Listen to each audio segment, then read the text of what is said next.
বিসমিল্লাহির রহমানির রহিম। হে সমস্ত জগতবাসী, আজ আমি শামীম আলী চিশতি আপনাদের সামনে যে আলোচনাটি নিয়ে হাজির হলাম, সেই আলোচনাটি আমার জন্যে খুবই গুরুত্বপূর্ণ এবং কিছু বোঝার জিনিস, কিন্তু আপনাদের জন্য কি সেটা আমাদেরকে কমেন্টের মাধ্যমে জানাবেন। তবে আজকের যে আলোচনাটি সেটি হলো, দেখুন, এই পৃথিবীর সমস্ত হিন্দু, বৌদ্ধ, খ্রিস্টান, মুসলমান যারা আছে, ইহুদি, নাসারা, বিভিন্ন ধর্মের লোকেরা বেশিরভাগ, কিন্তু কমের ভাগ কিন্তু জ্ঞানী, বেশিরভাগই কিন্তু অজ্ঞানী। যেমন একদল বলতেছে যে হিন্দু ধর্মের মধ্যে যারা আছে তারা বলতেছে কি, আমরা যদি পাপিষ্ট কাজ করি তাহলে আমাদেরকে নরকে দেওয়া হবে। আর মুসলমানদের মধ্যে তারা বলতেছে আমরা পাপ করলে আমাদেরকে দোজখে দেওয়া হবে। তাহলে তারা পাপ করলে নরকে দেওয়া হবে আর মুসলমান পাপ করলে দোজখে দেওয়া হবে। দোজখ এবং নরক পার্থক্য কি? নরক কি? আগুন আছে, অশান্তির আগুন আছে। দোজখে কি? অশান্তির আগুন আছে। তাহলে আমি সৌদি আরব থেকে একটা ডিএসএলআর এনেছি, সেটি টিপ দিয়ে আগুন জ্বালিয়েছি, আমার চুলায় ভাত হয়েছে। বাংলাদেশের একটা ডিএসএলআর থেকে আমি আগুন জ্বালিয়েছি, আমার চুলায় ভাত হয়েছে। তো আমি আমেরিকা থেকে সে ডিএসএলআরটা আনছি। আমেরিকার মানুষ তো খ্রিস্টান, এখন সে আগুন দিয়ে আমার ভাত হয়ে গেছে। বাংলাদেশে যে আগুনটা, এটা তো ভাত হয়ে গেছে। তো এখন কথা হলো, নরকেও সাজা, দোজখেও সাজা, বেহেশতে শান্তি, স্বর্গেও শান্তি। তাহলে ভাষায় অন্যরকম, কিন্তু মূলত সবই এক। আজকের আলোচনাটি হলো, আমাকে কোনো ব্যক্তি জিজ্ঞাসা করা হয়েছে, জিজ্ঞাসা করা হলো যে দেখেন, আমরা কিন্তু হিন্দু জাতি বলি, মুসলমান জাতি বলি, খ্রিস্টান জাতি বলি, ইহুদি জাতি বলি। জাতি যদি আলাদা হয় তাহলে তার বেহেশত দোজখও আলাদা আলাদা। এই পৃথিবীর সমস্ত মানুষ যারা আছে, এদের মধ্যে যারা মুসলমান, তাদের জন্য হাসর, বিচার, পুলসিরাত আলাদা। হিন্দু শাস্ত্রের জন্য আল্লাহ হাসর ময়দান এবং পুলসিরাত বিচারের কাষ্ট আলাদা। খ্রিস্টানের জন্য আলাদা। তাহলে মানুষ যারা পাপী, তাদেরকে যখন সাজা দেওয়া হবে, সাজা দেওয়ার আগে বিচার হবে। তাহলে বিচার যখন করবে আল্লাহ, তাহলে বোঝা গেল, এই কথায় অনুসারে বোঝা যায় যে ভারতে এক আল্লাহ, আমেরিকা একটা আল্লাহ, বাংলাদেশে একটা আল্লাহ। এই কথার মধ্যে যে কত বড় আল্লাহ! কিন্তু দেখেন, বিচারের কাষ্ট একই জায়গায়। একটা জিনিস বোঝেন, এখানে বিচার হবে জ্ঞানের, এখানে বিচার হবে আপনার কর্মের। যেমন আমরা বাংলাদেশে আসি, আমাদের ঢাকা মতিঝিলে একটা বিরাট শাপলা চত্বর আছে, এবং শাপলা চত্বর যেখানে, এখানে একটা বাণিজ্যিক এলাকা। এই বাণিজ্যিক এলাকার মধ্যে যদি ময়মনসিংহ থেকে কেউ আসতে চায়, এবং চিটাগাং থেকে কেউ আসতে চায়, গাজীপুর থেকে কেউ আসতে চায়, বা সিলেট থেকে কেউ আসতে চায়, রাস্তা কিন্তু আলাদা আলাদা। আপনি সিলেট থেকে এসেছেন, আপনি যা কিছু দেখতে দেখতে এসেছেন, আপনি কিন্তু সেই ময়মনসিংহতে আসলে তা দেখতে দেখতে আসবেন না, রাস্তাই ভিন্ন। কিন্তু গন্তব্য একটা। তাহলে ময়মনসিংহ থেকে, চিটাগাং থেকে, সিলেট থেকে, টাঙ্গাইল থেকে মানুষ যখন রওনা দিয়েছে, বিভিন্ন রাস্তায় এসেছে, গন্তব্য কোথায়? শাপলা চক্কর। বিভিন্ন ধর্মের মানুষ বিভিন্নভাবে আল্লাহকে ডাকবে, ঈশ্বরকে ডাকবে, ভগবানকে ডাকবে, বিভিন্ন নামে বিভিন্ন রাস্তাতে আসবে, কিন্তু গন্তব্য একটাই, গন্তব্য একটাই। তাহলে স্বর্গ যেখানে, বেহেশত সেখানে, নরক যেখানে, দোজখও সেখানে। তাহলে এই জিনিসটা যদি আমরা বুঝি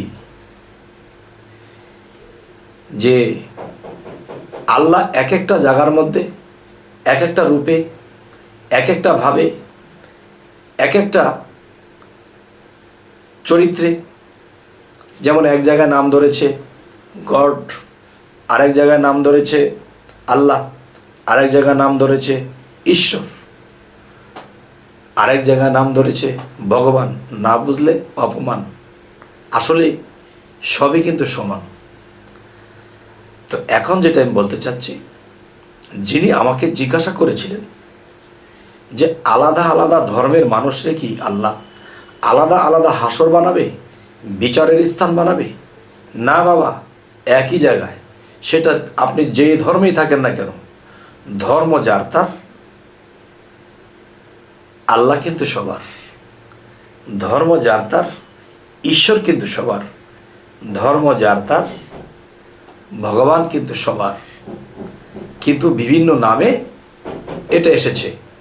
তাই আজকের যে বিষয়টি হলো, এই বিষয়টি এটাই, আলাদা আলাদা গন্তব্য নয়, আলাদা আলাদা ধর্ম নয়, আলাদা আলাদা বিচার কাষ্ট নয়। যে ধর্ম যার তার, আল্লাহ সবার, এই কথাটা আমি ইউটিউবে বলতেছি বারবার। এই কথাটা আমি যুক্তি করেছি।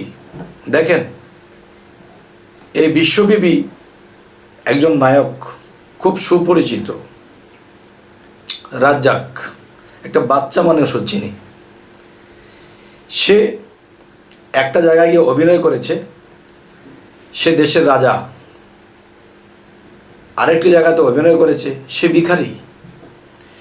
সে আরেকটি জায়গাতে অভিনয় করেছে, সে মধ্যবিত্ত প্রতিবাদী যুবক। তিনটা জায়গা তার তিনটা নাম ছিল, তিনটা চরিত্রে সে কাজ করেছে। আল্লাহ, ভগবান, ঈশ্বর, তিনি এক এক জায়গায় এক এক নামে, এক এক রূপে, এক একভাবে তিনি এই বিশ্ব পরিচালনা করেন। তাহলে হে সমস্ত জগতবাসী, যদি আমরা এই সহজ কথাটা বুঝতে পারি, তাহলে এই পৃথিবীতে ধর্মের গ্লানি থাকবে না। এই পৃথিবীতে কোনো দিন তক্র বিতক্র থাকবে না। যে যেই ধর্মে থাকবে, সৎ কর্মই সৎ ধর্ম, অসৎ কর্মই অসৎ ধর্ম। আমার ইসলাম ধর্ম। এখন ইসলাম ধর্মটার আইন যদি আমি মানি, তাহলে কিন্তু আমি ইসলামকে ধরে রাখলাম, ইসলামকে ঠিক রাখলাম। ইসলাম কিন্তু আমাকে ঠিক রাখতে পারবে না। খ্রিস্টান তিনি যদি আইনে থাকে, যদি মানে, তাহলে সেখানে থেকে সে আল্লাহকে লাভ করবে। সেখানে আল্লাহর রূপ কি, নাম কি? সেখানে আল্লাহর নাম ঈশ্বর, আরেকটি জায়গায় ভগবান। তবে এই কথাটি যে না বুঝবে, সে আমাকে করতে চাইবে অপমান।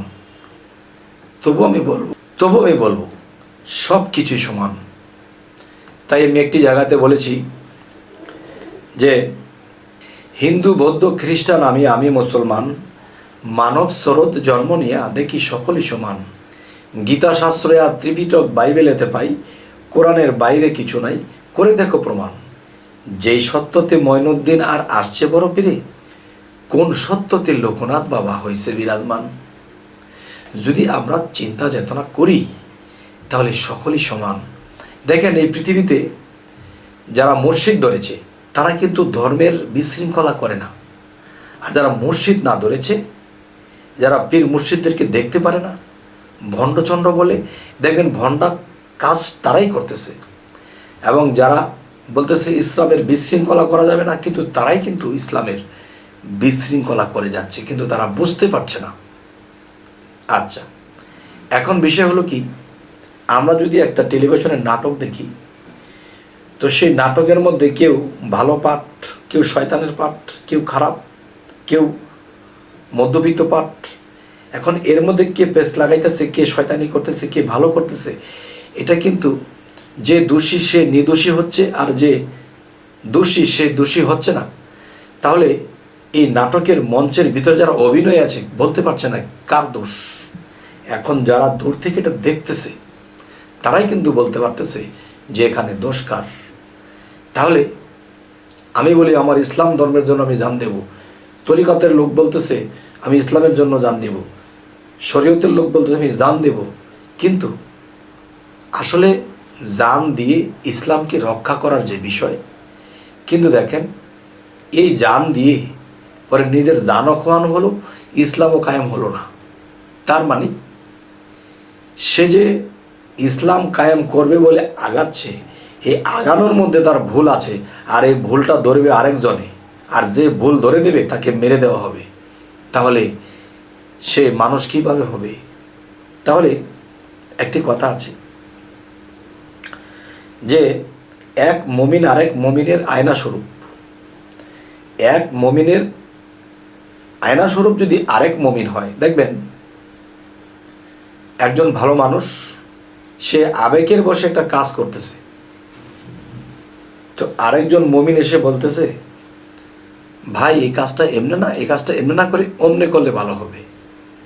সে মুমিন তখন সে বলল ভাই আপনি আজকে এই কথাটা বলাতে আমি কাজটা শুধরে নিলাম, আমার কাজটা অনেক ভালো হবে, আমি তো মনে করেছিলাম এভাবেই ভালো। আচ্ছা ভাই আপনাকে অনেক ধন্যবাদ। আচ্ছা, আরেকজন মুমিন, একজন কমিন ব্যক্তি বসে একটা কিছু করতেছে, আর কমিন ব্যক্তি মনে করতেছে যেভাবে করতেছে এভাবেই সঠিক। একজন মুমিন ব্যক্তি যখন বলল যে এই কাজটি আপনার ভুল হচ্ছে, আপনি এভাবে করেন, তখন সেই কমিন ব্যক্তিটি বলল যে আপনি কি আমার থেকে বেশি বুঝেন? তাহলে এখানে বলা হয়েছে এক মুমিন আরেক মুমিনের আয়না স্বরূপ। এক মুমিন আরেক কমিনের আয়না স্বরূপ হয় না, কারণ আমার ভুল ধরা পড়েছে, তার কাছে আমি আয়না হয়েছি। আর আয়না তখনই হবো সে যদি মুমিন হয়। তাহলে কমিন ব্যক্তি কিন্তু তার জন্যে একজন মুমিন আয়না নয়। আর যদি সে মুমিন ব্যক্তি যদি কমিনকে কিছু বলে, তাহলে সে বলবে নিজের রাস্তা মাপো, তুমি কি আমার থেকে বেশি বোঝো? তাহলে বোঝা গেল সে মুমিন নয়, কমিন। তাই আমি বলবো হে সমস্ত জগতবাসী, যে ধর্ম যার তার, আল্লাহ যদি হয় সবার, তাহলে বিচারও একই জায়গায় হবে, আর সেখানে মানুষ আত্মারূপে আসবে। পৃথিবীতে যে রূপে আছে, এই রূপে পৃথিবীতে মানুষ যে রূপে আসা যাওয়া করছে, সেখানে আত্মরূপে উঠবে। তো আত্মা কিন্তু বাতাসে ভাসমান, সে কিন্তু মাটিতে থাকতে হয় না, দেহটা খালি মাটির উপরে থাকে। তাহলে সমগ্র ধর্মের মানুষ একই জায়গাতে আল্লাহ বিচার করবেন। কোরআন খুলবেন, হাদিস খুলবেন, ইঞ্জিল খুলবেন, গীতা খুলবেন, ত্রিপিটক খুলবেন, বাইবেল খুলবেন, কোনো জায়গায় পাবেন না যে আল্লাহ এমন কথা বলে নাই যে এক এক ধর্মের লোকের জন্য বিচারের কাজটা আলাদা করা হয়েছে। একই জায়গায় বিচার হবে। আজকে এতটুকুই আমার কথার মূল, যিনি আমার কাছে এই কথাটি জানতে চেয়েছেন। আচ্ছা, তো আমাদের চ্যানেলটা যদি আপনাদের ভালো লাগে তো অবশ্যই সাবস্ক্রাইব করে নেবেন, পরবর্তীতে যেন ভালো আলোচনা এনে দিতে পারি। তো সকলেই ভালো থাকবেন। আল্লাহ হাফিজ।